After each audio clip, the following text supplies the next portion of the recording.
Assalamualaikum warahmatullahi wabarakatuh. Selamat siang Tribuners. Senang sekali rasanya saya Sukmawati Ibrahim kembali hadir tentunya dalam program acara Live Report. Seperti biasanya kita selalu hadir pukul 2 siang dan terhubung langsung dengan reporter Tribun Timur yang tersebar di berbagai daerah, kota, kabupaten di Sulawesi Selatan dan juga Sulawesi Barat.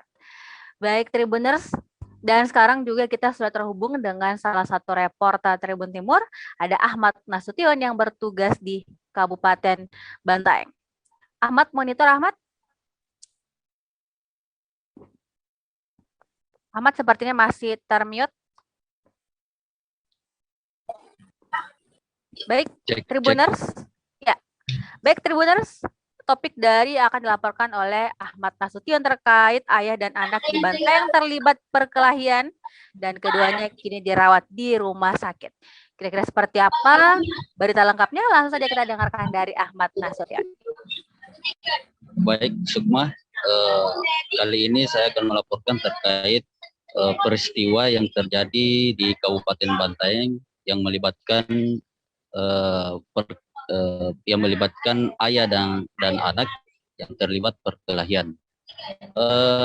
Peristiwa itu terjadi tepatnya pada Selasa malam, 27 Juli 2021, sekitar pukul 19.00 WITA. Pada peristiwa tersebut, untuk terkait dengan kronologi lengkapnya, saat ini belum bisa dijelaskan oleh pihak dari kepolisian, namun beberapa informasi yang sempat dihimpun, peristiwa itu terjadi akibat adanya dugaan dari sang ayah kepada sang istri yang diduga melakukan perselingkuhan. Saat itu sang ayah yang dalam hal ini inisial AR itu menduga istrinya dan kemudian marah dan ingin melakukan penganiayaan terhadap istrinya. Namun pada saat itu anaknya yang dalam hal ini inisial HR itu mencoba melindungi sang ibu dari amukan dari AR. Nah, pada saat itu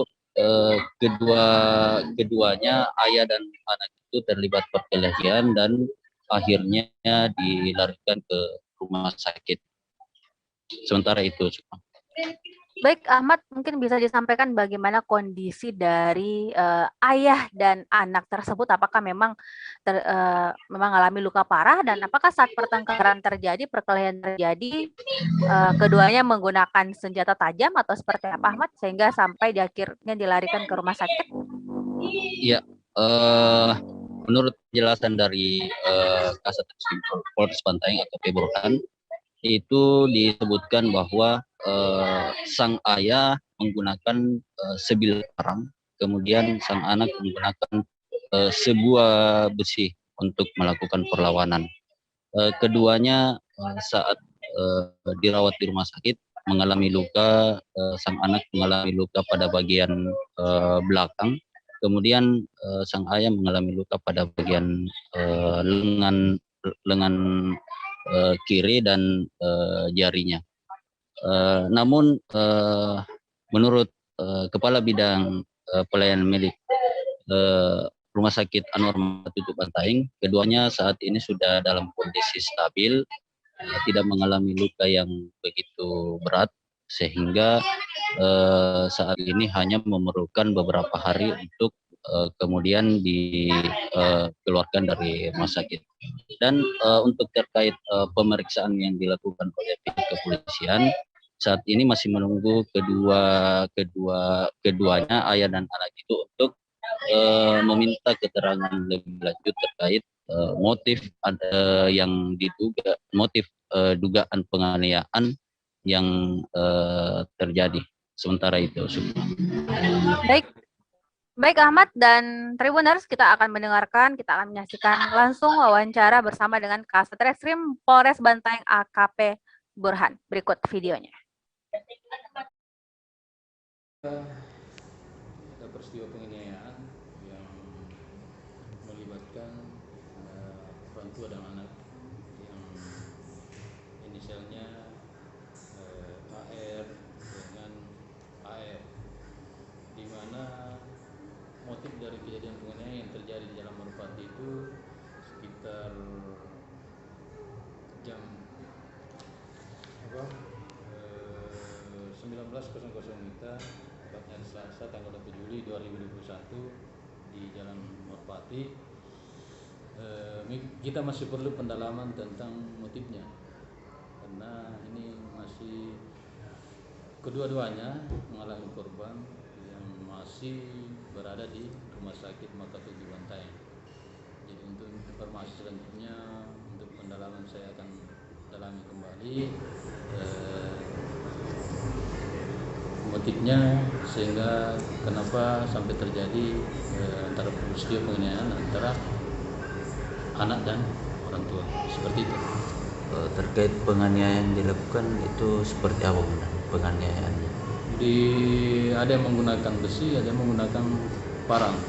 Namun kita masih perlu dalami kembali, karena dalam hal ini korban sekarang masih dua-duanya dirawat di Rumah Sakit Bantaeng. Terkait langkah-langkah yang dilakukan pihak kepolisian? Ya, jadi langkah-langkah yang dilakukan oleh pihak kepolisian pada saat kejadian, kita menerima informasi, kita datangi TKP, mengantar korban untuk ke rumah sakit untuk berobat. Kita gabungan dari Polsek Bantaeng dengan pihak Polres Bantaeng untuk mendatangi TKP dan mencari saksi-saksi sampai mengantar korban dan mengecek korban yang ada di rumah sakit, seperti itu. Untuk kondisi korban sendiri seperti apa? Kondisi korban pada saat itu yang si anak ini mengalami luka bagian belakang dan si orang tua mengalami di pergelangan, seperti itu.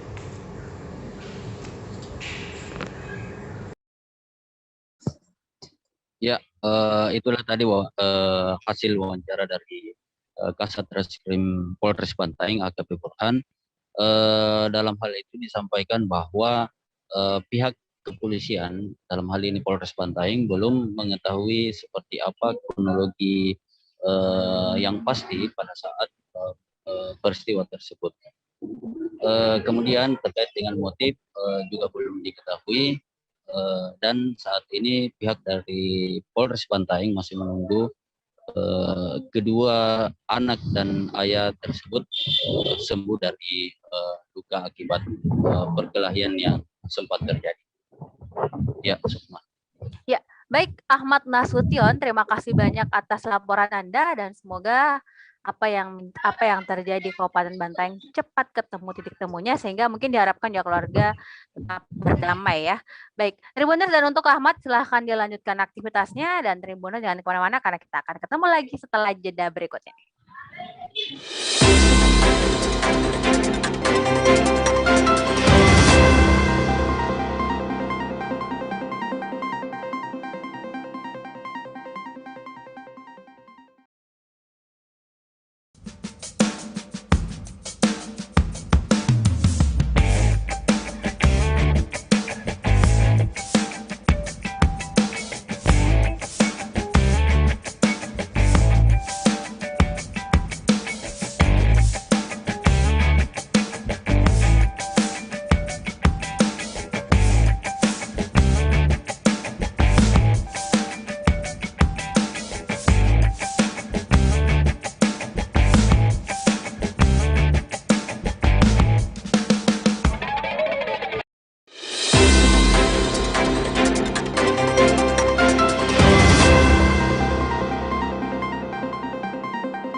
Ya, Tribuners, kita kembali terhubung dan sekarang sudah ada Calik Mawari dari Luwu Utara yang akan melaporkan situasi terkini pasca Pilkada 102 desa di Luwu Utara.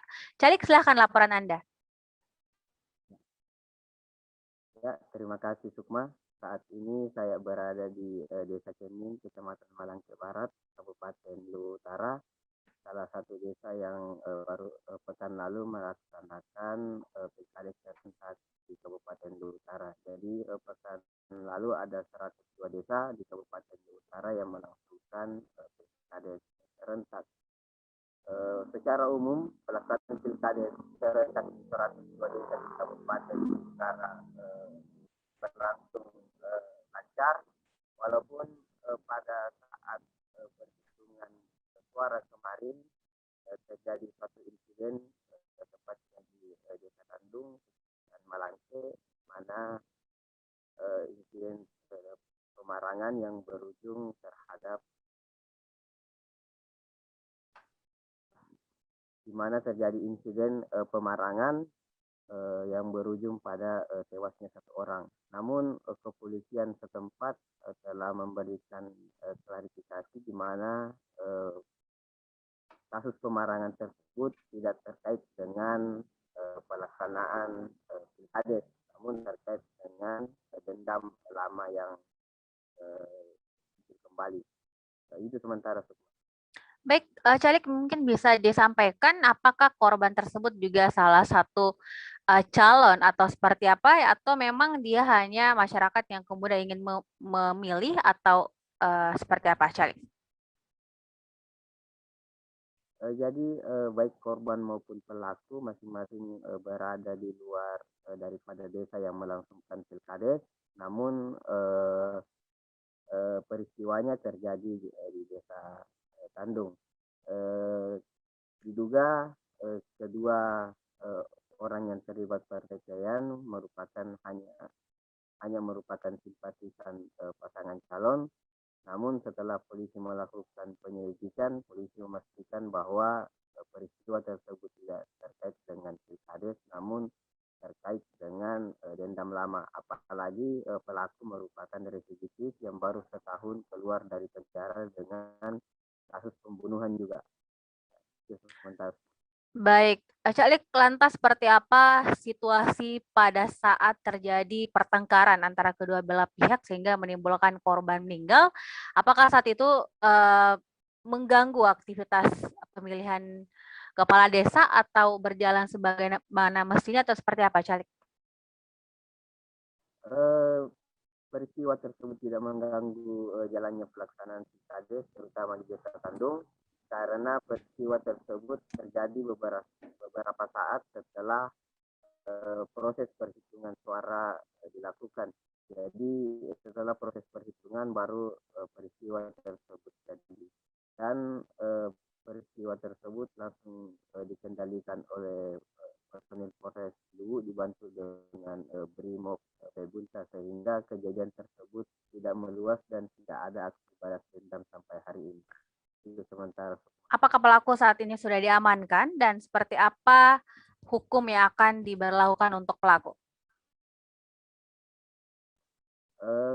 Saat ini pelaku sudah diamankan di Mapolres Luwu Utara, sementara ancaman hukumnya kemungkinan besar seumur hidup karena pelaku sudah 2 kali melakukan pembunuhan. Memang pelaku dikenal sebagai salah seorang preman di kampung halaman. Demikian. Baik, Calik, apakah memang sudah diketahui apa yang menjadi motif dendam lama seperti apa yang kemudian menyebabkan pelaku melakukan pembunuhan? Motifnya dendam lama terkait dengan ketersinggungan antar sesama. Itu sementara. Jadi hanya persoalan sepele atau hanya persoalan ketersinggungan. Gitu. Baik, Tribuners, demikian laporan dari Calik Mawardi di Luwu Utara, dan kita akan mendengarkan, pasti menunggu update terbaru yang akan dilaporkan baik di media online ataupun cetak Tribun Timur. Baik, Calik, terima kasih banyak atas laporannya dan selamat beraktivitas kembali. Dan untuk Tribuners, terima kasih banyak sudah menyaksikan live report pada hari ini. Dan jangan lupa kita akan selalu hadir setiap pukul 2 siang. Dan jangan lupa juga untuk selalu menerapkan protokol kesehatan yang ketat karena kita masih dalam situasi pandemi COVID-19. Saya Sukmawati Ibrahim pamit. Wassalamualaikum warahmatullahi wabarakatuh.